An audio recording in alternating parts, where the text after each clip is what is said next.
What if the world suddenly paused, not for a president, not for a king, but for a man whose voice once shook the foundations of power?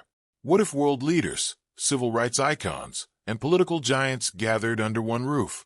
Not for a summit, not for a negotiation, but to say goodbye to one of the most influential voices in American history. The name alone carries decades of history. Jesse Jackson, a man who marched beside Martin Luther King Jr., stood at the forefront of the civil rights movement, and later built his own political legacy that reached across continents.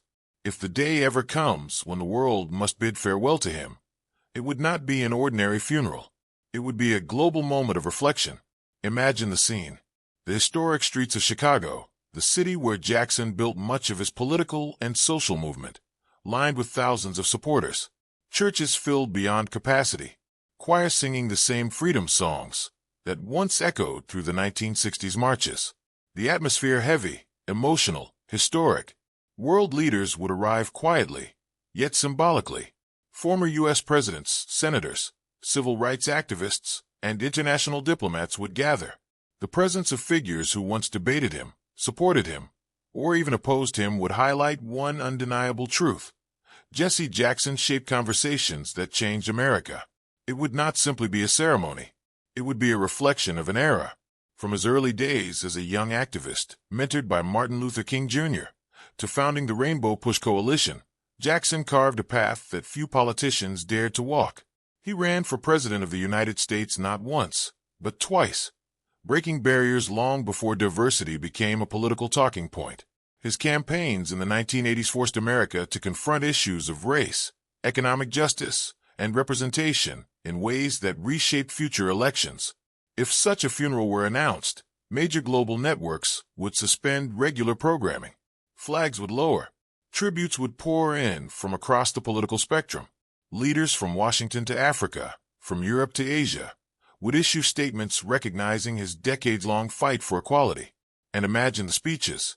A former U.S. president stepping to the podium, voice steady but reflective, acknowledging how Jackson opened doors that others later walked through.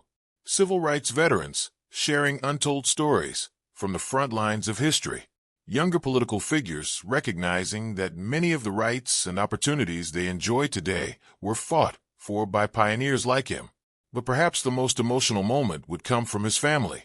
They would not just speak of the activist or the politician.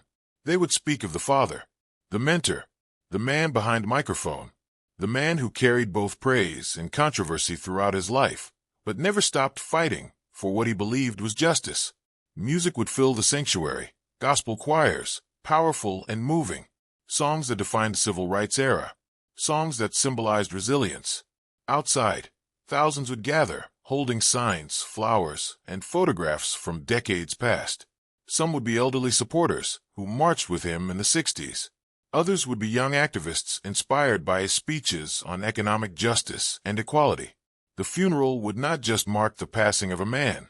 It would symbolize the closing of a chapter in American civil rights history. But beyond the ceremony, there would be debate, discussion about his full legacy. Supporters would highlight his groundbreaking presidential campaigns and global diplomacy efforts. Critics would revisit controversial moments. And in that very debate lies the truth of his impact. He was never invisible. He was never silent. He forced conversations. That is the mark of a historical figure. Political analysts would reflect on how his campaigns paved the way for future leaders, including historic presidencies that changed the face of American politics. Historians would replay footage of his speeches, passionate, rhythmic, commanding, words that once electrified crowds. And as cameras zoomed out from the service, one powerful realization would settle in. The movement he helped build would continue, because movements are bigger than individuals. The Rainbow Coalition he championed would not disappear. The conversations about economic equality, racial justice, and political inclusion would not fade. In fact, they would likely grow stronger in his memory. Funerals of major political figures often become moments of unity.